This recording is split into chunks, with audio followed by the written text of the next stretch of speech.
baba o, nakoga ukwe baba o. IGIOGBE, oga modiono, IGIOGBE oje. Oga modiono, onemana muno yoko, nage mwakwe kwa mafwa o. IGIOGBE, oga modiono, IGIOGBE oje. Oga modiono, onemana muno yoko, nage mwakwe kwa mafwa o. Agaye oye, agawa getawa o. Emi no so megbe o, ona sege na simi. Emi no so megbe o, mommy ona kege na simi o rame. Emi no so megbe o, ona sege na simi.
Mọ́mí, kí ni gbọ́dọ̀ sáré ọ̀gá tó wà? Èmi ló gbà ní.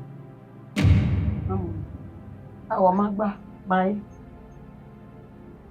Ọmọ gbà nù máa yé. Kò sáré ìwà rẹ̀ níwà. Ọwọ́ àti ẹ̀bùn ní ìṣubú ẹ̀. Ilé property náà ọ̀rẹ́ rẹ̀. Ọ̀rẹ́ rẹ̀ rẹ̀ màmá sẹ́kù yà sí ìlú. Ọwọ́ àti ẹ̀bùn ní ìṣubú ẹ̀ mọ̀. Láwo pẹ̀lú tán. Ọmọ tí ẹ̀bùn ní ti rìn. Wọ́n ní tánà. Ọmọ tí ẹ̀bùn níyàn. Tí yàn rà fi lóge ègbè. Azẹ́wọ̀n ni yàn rà azẹ́wọ̀n ni rà nù. Ọmọ tí ẹ̀bùn níyàn. Ó sáré ọ̀gbà mẹ́rin àti ìlú. Gbẹ̀wọ̀ kọ̀. Ó sáré ọ̀gbà mẹ́rin ìgbéra àti ìlú. Ọwọ́ àzẹ́ ni wọ́n ní ìrí ṣubú ẹ̀. Ọ̀rọ̀ bí yàn. Yàn kẹ́ ìtì ẹni mi. Wọ́n nùgbẹ́ náà wà ọ́ lóun ní họ ni. Ògì abẹ́gì yàn. Ògì abẹ́yàn bí yàn rò bí yẹn. Ó sáré ọ̀nà bí mo parí ọ̀fọ́ náà. Ọwa ma o mere mana ogwa na shi kama kuri ogwa na yo se ba mi le do e do ma oko jopa e to pa jopa o saro are ki ni ni ogbo owo eleyan a o lare o o ka le te won pa ba fi ege ni je ya gbin na ju pere a o ifi o gba gbin mo na e plan wa wo egun amo mi ọ̀nà ìplánu wà. Mo sáré ọ̀pọ̀n. Ẹkìnà tó na ẹkìnà gba. Ẹnìkìnà pèsè. Ó sáré àgbìyàn yẹn etí ń pẹ̀. Ní ká gbìyàn pẹ̀lú ìdíọ̀ ni. Ìwé ẹ̀hìn àwọ̀. Ìwé ẹ̀hìn àwọ̀ mi. Kébèkwẹ́ egbèwédégbè ebiwa isowa àákẹ́rán mi ẹ̀wẹ̀ àkpọ́dọ̀ ìlàmàríà egbúwa wà nánu. Wà ní o. Mẹ́nu gbọ́ wúwẹ̀ kí ni kọ́mọ̀ wà nánà. Mẹ́nu gbọ́ wúwẹ̀ kí ni kọ́mọ̀ wà nánà. Ọmọ. Ìdẹ́nu sọ́kọ́ máa wọ ìmọ̀ fi hàn. Ude dare wa pe ma fu ni we mo. We mi no fe ki mo mi. We mi no fe ki o ma logo pe. Wo sáré ọ̀pọ̀n. E no fe ki bi ju eli eniyan. E se jo pa wa pe. Mo wa gbele bu wa bayi. E na gbono ma salo na. Ime mi no ke ko e ke ki ru e. Ni amari enu wa. Ivie. Ọ̀rọ̀ èjè o. Ivie baba begbe. Ọ̀rọ̀ èjè me no rie o. Wọ́n mi rédò mi ẹ̀wẹ̀. Ó kọ́ mi. Ọmọ mi. Ìyá yìí rẹ̀ yíyá mi. Oníyá máa mọ̀ mi. Mọ̀ mi. Láwo ìgbẹ́. Kí ló dé ìyàwó? Ṣé wọ́n mọ̀ mi? Láwo ìgbẹ́. Kìíní kéènì yìí ṣe wọ́n ti ní ẹ̀yìn. Mo mẹ́ kí ìyá bọ̀dà. If you were to kakabo, I really appreciate you. But I am not where. I didn't know where. Yes. Uma vez que tá aí, o cara tá me all. Look at what you have just done. Very mature. Eh? No! I don't have one single grudge against anybody. Iwe, over here and not Ibiwa, over here and not I'm only trying to talk to the two of them to understand and calm down. Man. Not angry at all. Pano.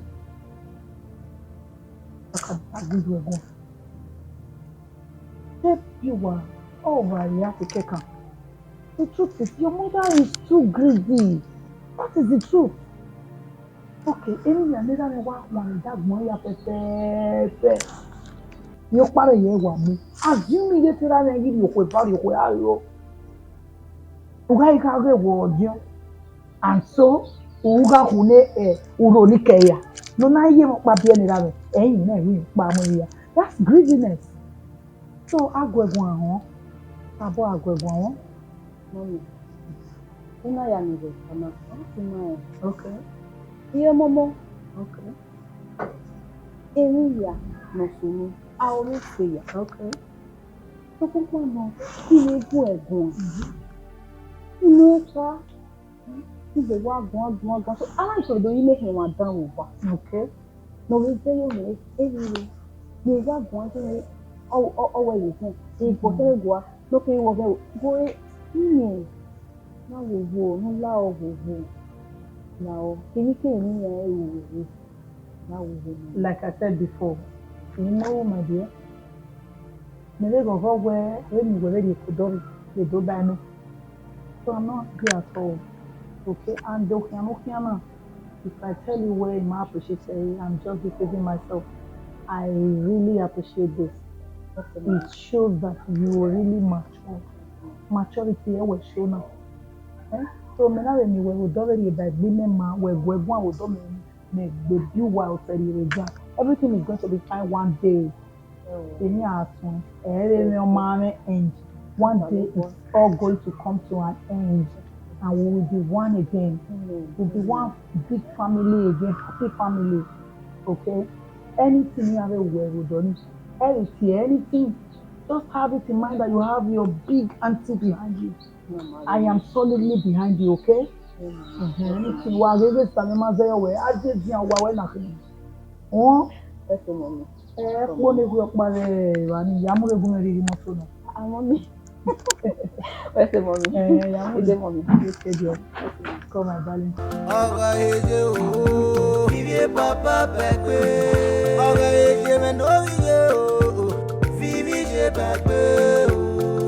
Papa Becky na la o.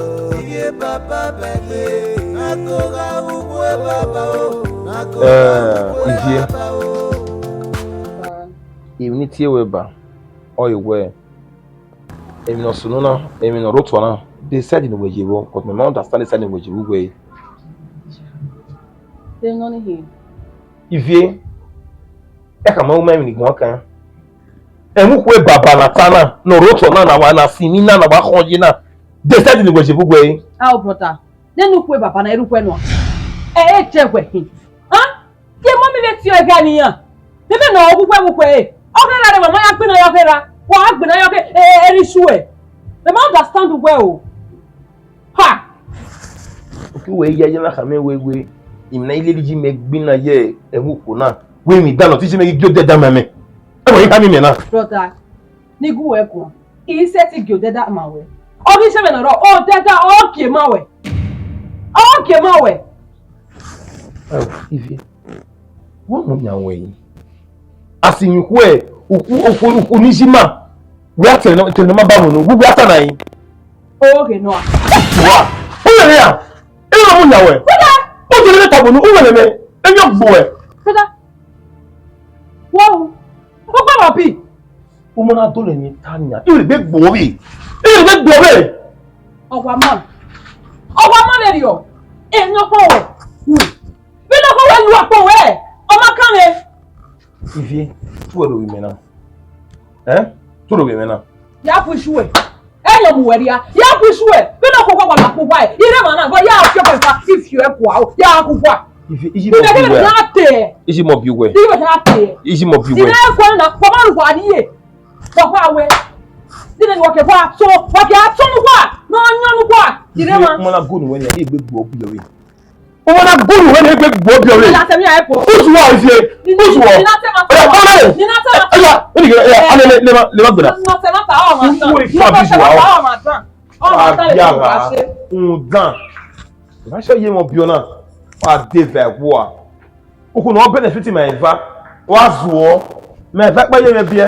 You know, to say what's about Mohammed, one of who at all so a bow. Ah, Bill, oh, you done. As you mob, no sense.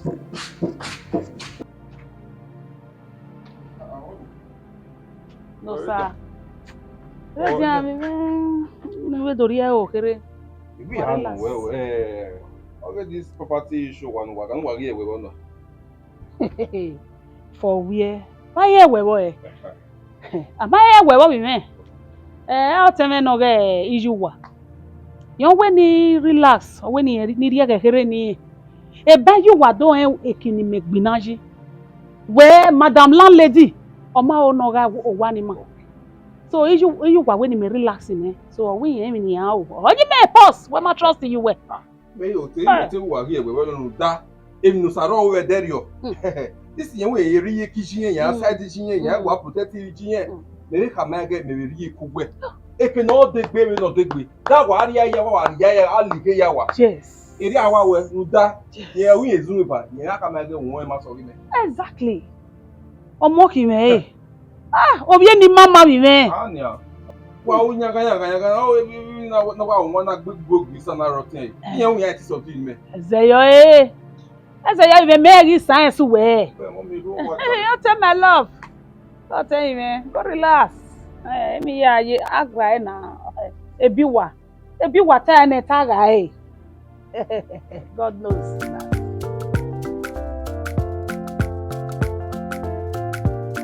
Come on. You man. Abogia. Mommy. Also, when you got some hour, and anywhere in the lady, there. Why you must say, oh, yeah, you must say. And how you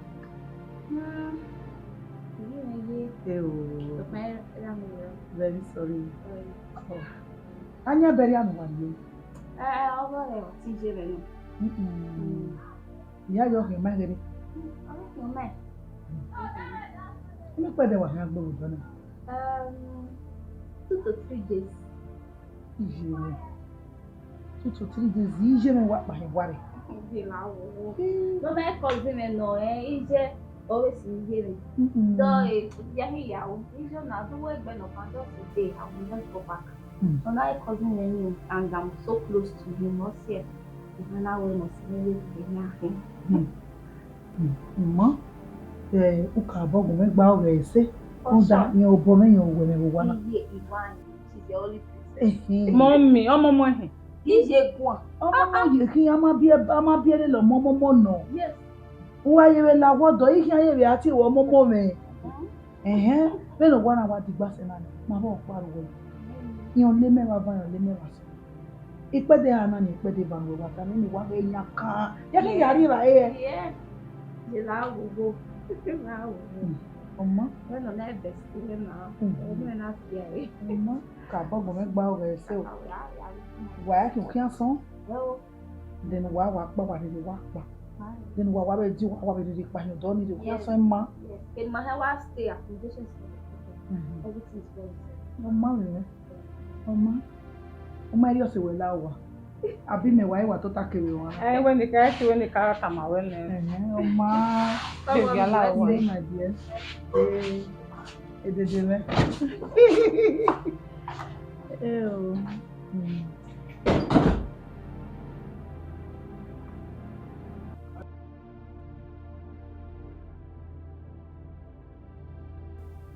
Ìwọ ni mẹ́rin rẹ̀ abẹ́ tó wà fún mi.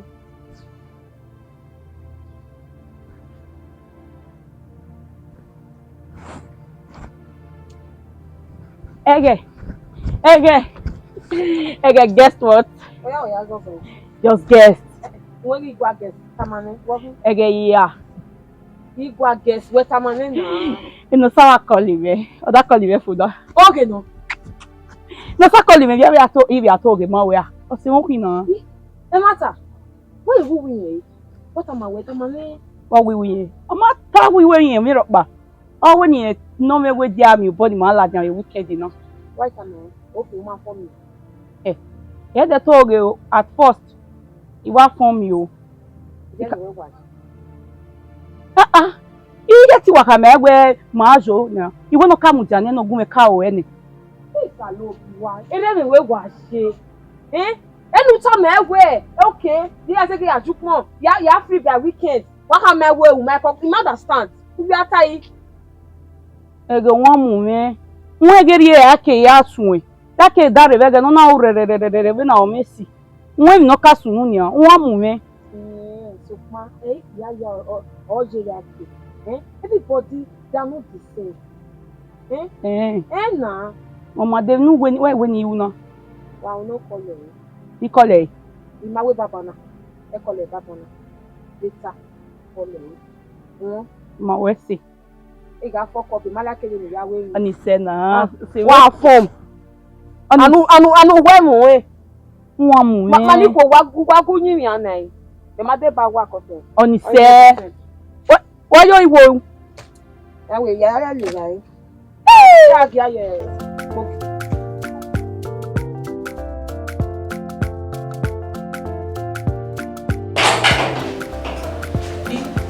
Iwa. Sabowa. Abogina. Wọ́n ní àwọn ẹ̀jẹ̀ máa wọ́n gàrẹ́ ẹ̀pọ̀ kọ̀wọ́ ilé kí náà sàrẹ́ lómi ìgbìnà mọ́nà ìsànà sẹ́gbìnà lọ́sùn mọ̀ wọ́n bí sísá mẹ́rún sẹ́bẹ̀ yọwẹ́ àwẹ́ iyọ̀ sàrọ̀ ọ̀rẹ́ tó yẹ dáadáa wẹ́ ọmọ pàrẹ́ wò náà rágbọ́n náà lọ́sẹ̀ tí kàmí ẹ̀wẹ̀ nìyẹn káwá ni. Anyway, why we gidi ba? Tu we on dese. O ha gi yo saro sister me no ka mi ma we. Yen ga wa. No do ka mo ka gbera mi we. O gbera mi yen ga. Yen gbo oro pa ga. Anyway, we ba. Wa we ba. One getter sister, wo come me da kedere ade. Wo no come me kedere ade if not. You see your saro mo ye ese me. Ese bi wa sister. Ese ah shit. Where we are where sister oye every na o kaleje. She be we abumi abi obi juwe. Every na kaje. Obi no ya luigo ya gworigo kwa yo pia no mama no ya meni. Odo ya kire no je na. No da na odo masa obo. Igo magime. Igo abo de be ni we nege invest on that man. Ọ̀tẹ́ máa ń marry love na yo awo love na tu papu loko yo mu. Nana, she has no hope. Ọ̀dọ̀ ẹ lọ, igo ẹ lọ. So owe baba ni hope ya fe gije. O ya change attitude no na wa nyara. So maybe agbibi eri re so. Cause eri e sa mi ka je. Sister, oni ri e ma we tell the advice eh. Jeez. And I hear them so you Sarah hating never. Because in that year, years ago, you know, don't tell away as my senior sister, yeah, na Iyen or yes now. In a way, we are not investing in a way. Reason now we are not there. We anyway, we are not we make up the okay. In a way, investigate we are not no ya no doubt. Oh, we love me.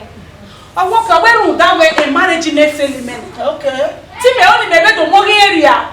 That's the silly go down that feel love here. Anybody know no yeah enough wa. Ona ga fan o me we. E ya ruso na me we otima no dioni no yemu no kan me de bi wa. E ma ya we we be one.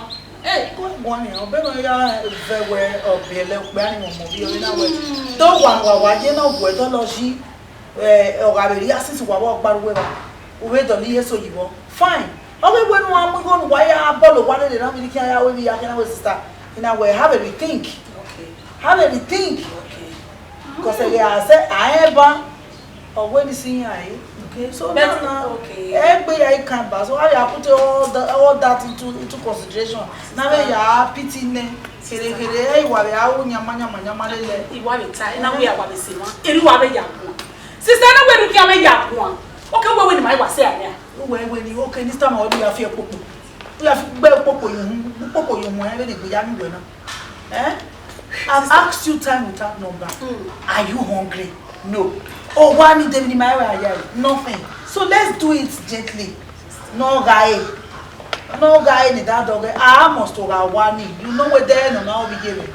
You know where what to go I say anyway. Everything we have is science where. So now I play along with her because she may be going through some trauma. Oh, doggy go. My bad. I feel that we now get no boy. I say, oh, doggy on one. Even my baby feel that we go. If you want one, oh my God.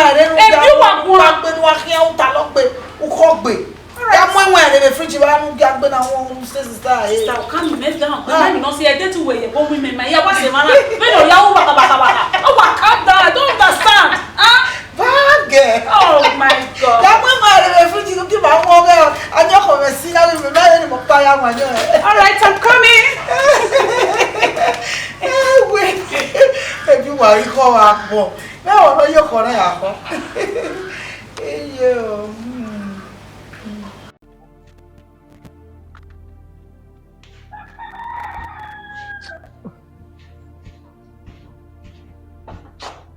Oh, what better we weekend now? What be toilet Sunday, Saturday why up there? We make it many. Look at it, we not better. We make it. Only soon on Guinea. Where ti go? Who be here? What else are you now? If go now, are you stupid? Come on, you know you lose one can be wow. Who go why up there? When you up there, you the best joy now with the bill like one up there in your way. Azara. Wow, who have no one we are. Again, ya women here, how can you now? Do go down your man if you have one. Again, ya women are all swore. When you are there, Salwa. They go over your magbon. We sure you work there.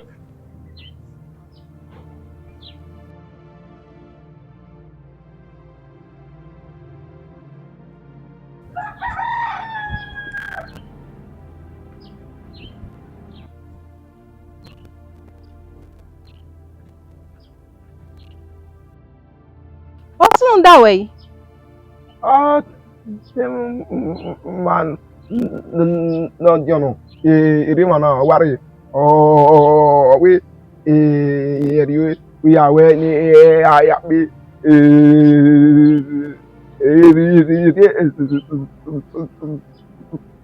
Toilet. Oh, On say, I see any face away now. I ever here. We're not any face away. IGIOGBE, no get no here. Oh, you know. You don't if I'm going to wear a toilet. Where even wear a away? My toilet. Umama you tell me my toilet. Oh, not to tama. La. Oh, I'm me talk no rebu ma o do visit you.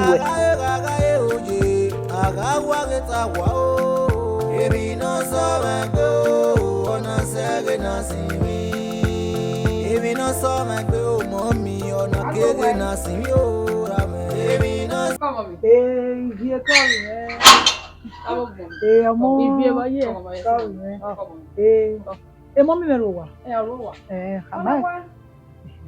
Where can her man name? Yeah, mommy, what coming like? Iyen no service you want. Come on, let's say. Come on, mommy, Loveth. Uma vez eu nem lembro. Waka. Tena wewe waliyo mtenye. Then está wa ya wa o ha wa on atenye. Ya otutu kia. Ye. Tutu na lena here. Mommy. Na kwa temu wo me me. Ebi ya no sunu kedera ade. Imare do apere yes no la wo no mezo yoto. Keke ko de ni mara ma be yin kuro. No la nu ya bi ma. Ye ka ma ni to we mo. E ma ron da e. Na bu wa e we ni wo. Mommy, la wo ko. Ya bo me la no igwe awo. Emi ke mi ni riri uwe, emi ke mi ni riri tamawe. La nu ya bo me nu ewe wo nu yen kore. Megui. Opon ba ti e ko. Emi ka ogun. Igwe yeye. Me wo wa ri wo ni ta bo fun. Sister, ni ere ezo mai wa fo wo won. So kon la wo wo ere orira bi je ma hin. Na na kiri ma le biri ma yana. No mwezo fo. No gwale, find a space in your heart. No ya bi ma la wo mo mi. Ni ma la wa ni ma make na bi fa. Ze yi ni ma koko gba si o. Allah wa. Amala wa. Na tata ni. Ebe na te tabu wa bi ta bi bai wala lo wa bi ta. Yo, wasi ko da. Bi wala re.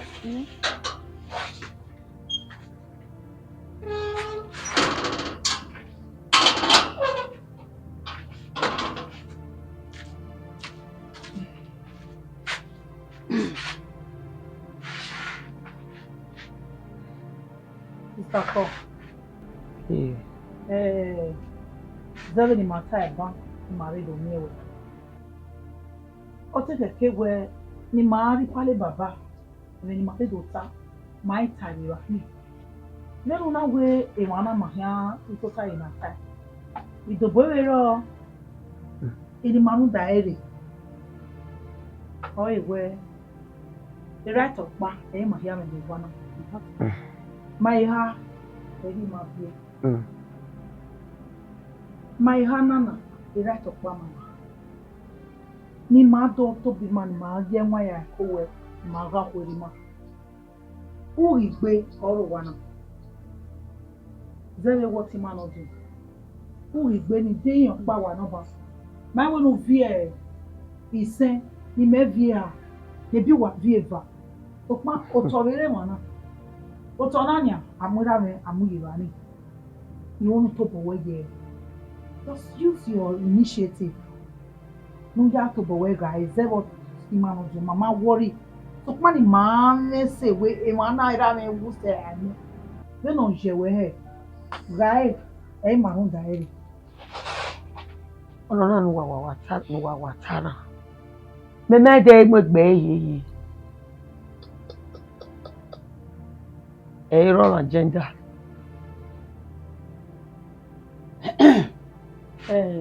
Sister, enen ukali tane ba. Yobe againe. You know, wiji mageleta ba mommy.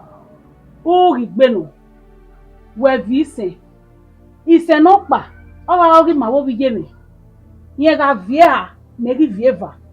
Na la one nu ri mala wa ne. Nu mama obon ma yan imu wo. Ija. Wọ́n gbẹ̀gbẹ̀ ni ha. O gbẹ̀gbẹ̀. Isa na ya kiro. Wọ́n gbẹ̀ fi o. Ira na gbẹ̀gbẹ̀ na kiro. Lawa. Ni fi orí ebegi. Lawa mi ya visa. Nenu ogi sise. Ya visa no bi oyepo. Ni megebe le ti wa se.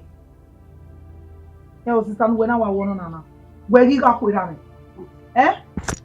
where ga e wo pa ke wa mo room mo to gedegbe wo pa wa mu wa ba wo wa wa ja oju ko ru wa we me bo ala we na ta sister la wo ihon re owo o use some of the rooms so ka ma we no pack here wo popa obonu e go owo no pack here wa we gba aga mo board yon wo wa na yes, now we want to share of our father's property. Okay.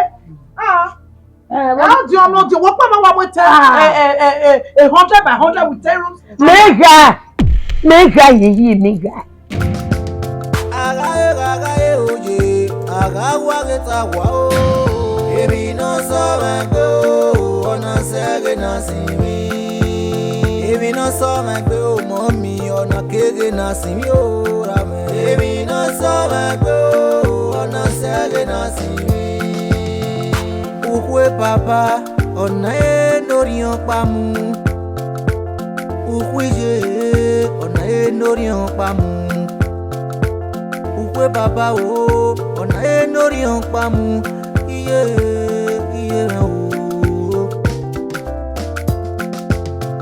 Oga eje o, vive papa Becky. Oga eje menoye o, vive je Becky o. Vive papa Becky na la o, vive papa Becky. Nakoga ukwe baba o, nakoga ukwe baba o.